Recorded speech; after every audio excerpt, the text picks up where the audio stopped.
Hey everybody, and welcome back to more Political Excess. Today we've got an updated 2024 U.S. Senate prediction. I last took a look at this in November. There's not many changes, but let's get into it anyway. Safe states are over a 10-point margin, likely 5 to 10 points, lean under 5 points, and tilt 1 point or less.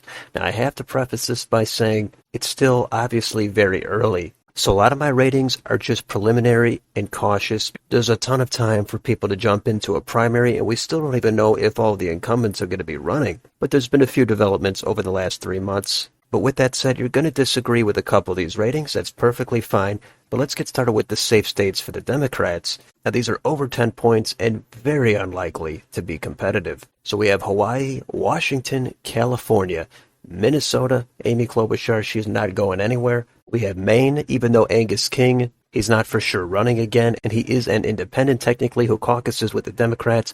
I'm putting it as safe for the Democrats. Vermont, New York, Massachusetts, Connecticut, Rhode Island, New Jersey, even with Bob Menendez having some scandals against him. As of now, I don't see it getting under 10. It's possible something changes. Delaware, and the last state that's safe is Maryland. Now the safe states for the Republicans. We have Utah. Mitt Romney might get a primary challenge there, but in the end, I think it would be over 10 for just about any Republican.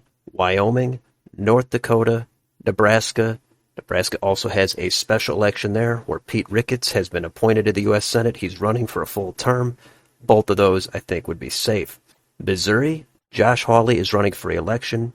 It's possible it gets under 10. Lucas Kunce, the Democrat, who finished second in the Democratic primary in 2022, he's declared his candidacy. He's regarded as more progressive. Something could change, but as of now, that's staying safe for the Republican. Indiana, Tennessee, Mississippi. Those are all the safe states. Now let's go down to the likely states. These are, again, 5 to 10 points. These can potentially become competitive, but as of right now, they would certainly be favoring one party over the other. So for the Democrats, we'll start in New Mexico. That state is pretty much off the table for the Republicans, but at this point, I can't put it in the safe column just yet. Next state, Pennsylvania. Bob Casey, he's probably running again. He did have that recent diagnosis of prostate cancer. That could affect things. So if he does step down, then it'll become more competitive. But as of right now, Casey is going to be tough to defeat. And on the Republican side, they're looking at maybe David McCormick. Either way, Casey should be able to hold on to that seat. And the last state for the Democrats is Virginia. Tim Kaine is running for a third term. He's certainly going to be the favorite. Even if Glenn Youngkin ended up entering this race, I still think Kaine would be favored, much less so than he is now. But this would be a long shot for the Republicans. Now on to the likely Republican states. There's only one, and that is Texas. Ted Cruz is running for re-election.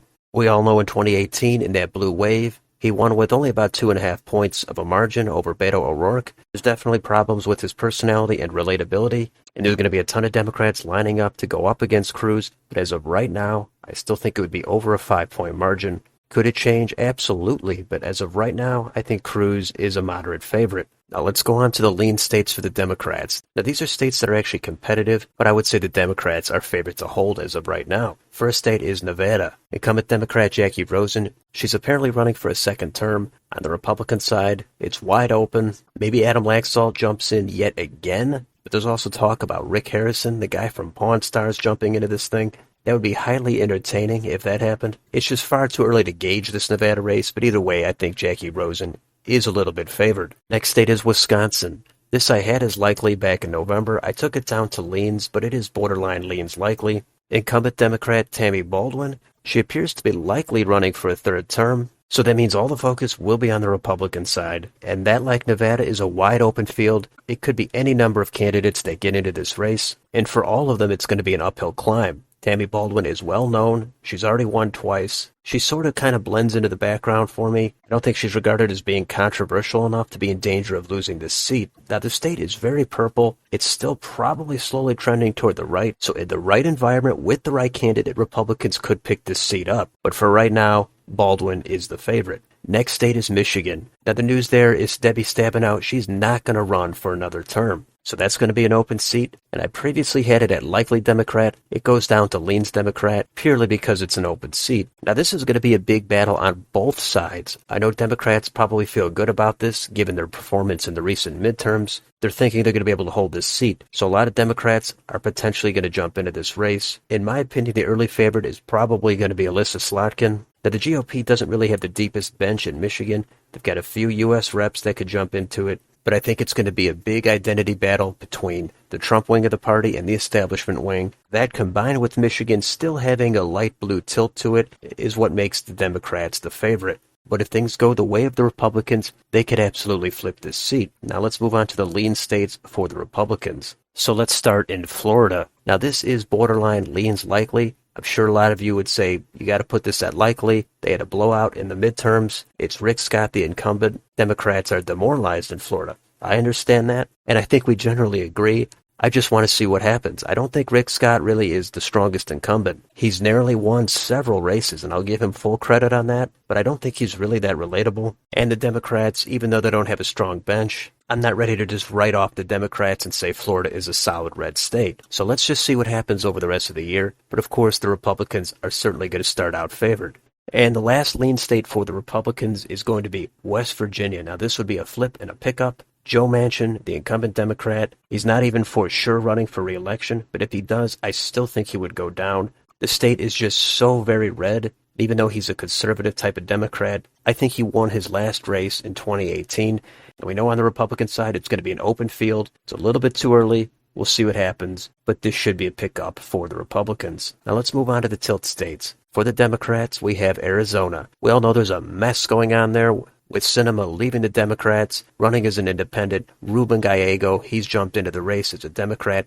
On the Republican side, that's going to be a complete train wreck. So Arizona is probably becoming one of the most fascinating races to watch. There's a lot of things going on there, so we have to wait and see what happens. I had it as a lean, but I'm taking it down to a tilt. Next state is Montana. Incumbent Democrat Jon Tester, he's not for sure running again, but if he does, he'll be trying to win his fourth term. He's won 3 before by low single-digit margins, and even though it's a red state on a presidential level, Tester has certainly proven himself to be durable. Now, his previous wins were in favorable environments, so if he does retire, then I think this is very likely to flip for the Republicans. But if he does run again, which he probably will, then all the focus is going to be on the Republican side. And they're going to have to decide if they run Matt Rosendale again, who already lost to Tester in 2018, or if controversial Ryan Zinke wants to jump into the race. That would create some headaches for the Republicans there, or if Governor Greg Gianforte, if he's going to jump into this race. Now, I would think he would rather run for re-election as governor instead of trying to run for the Senate, but anything could happen. Those are the 3 main candidates on the Republican side.